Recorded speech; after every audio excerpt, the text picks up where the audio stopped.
Hi everybody and welcome back. Today I'm gonna show you a Fakemon that I created for another Fakemon creator and a different region. A while ago, Ben Legal asked his community to create a Fakemon for his Egypt and Africa inspired region. I liked the idea and participated. He redrew my entry for his region. You can check out the video right here. I am still gonna use my version because I simply don't want to redraw it again. But what did I draw? Something arguably pretty simple and obvious, but I still like the result. A few years ago I was in Egypt with my parents and we also visited the pyramids of Gizeh, and there I found a little scarab. Not a real one, it was made out of, I don't know, stone or something like that. If I had to guess, I would say that a vendor lost it and I just picked it up. Pretty sure I saw the same kind of collectible years later in a souvenir shop in a museum in England. This inspired me to create a scarab Fakemon. I thought a bit about how this Fakemon would behave and where it would live, and well, the most fitting habitat would be a desert. If you watched the map video, you know there is a little desert in the Jermanzburg region. Back in this video I explained that the whole area is based on the Nördlinger Kies, a real-life meteor crater where the climate is slightly different than outside of it. So I used it as an excuse to include different climate zones. I also said that there are no actual deserts in Germany, which is wrong. The commenter Sarah, is that how you pronounce it, told me about the Lieberroser Wüste. This desert was created through a forest fire and the later use of military machines on it.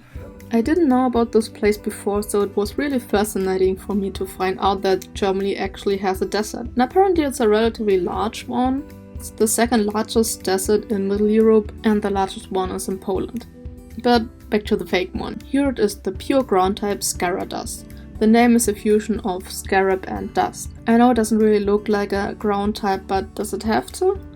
I think its behavior and everything is more than enough to justify the ground type. Also, this shiny is one of my favorite ones. Gold and white is such a nice color concept. And next up, the evolution Scaragana. Maybe you can already tell from the name what the second inspiration is, but if not, let me explain. A Fata Morgana.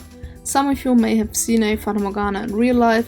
It's basically a phenomenon involving physics, where you see something that is not actually there. This phenomenon can be found in, for example, deserts.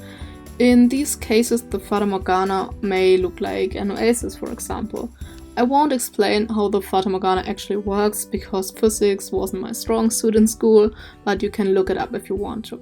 Sometimes in summer it looks like there are splashes of water on the street, but if you go near they disappear. I don't know if that's the same thing, but I would guess so.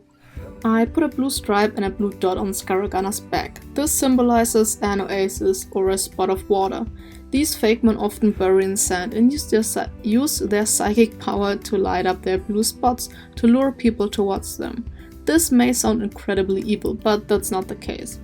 They actually use this method to guide lost travelers to the edge of the desert or to near water spots. However, they do expect a gift in return. These Fakemon originally came from the Marihalia region and were brought to the Jermanzburg region to make the desert a bit safer.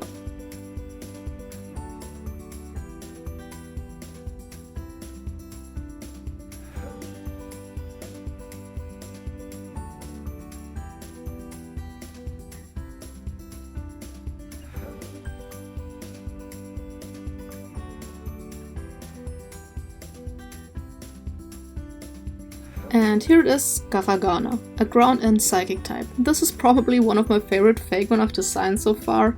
I was even confident enough to submit it to, I believe, Trugian7's Fakemon reviewing contest. Yeah, it didn't get picked, but whatever. Also, the shiny is even better than the previous one, probably because the design itself is a lot better. I probably also gonna make a quest involving these Fakemon. Those gimmicky Fakemon are always perfect for some sort of side quest.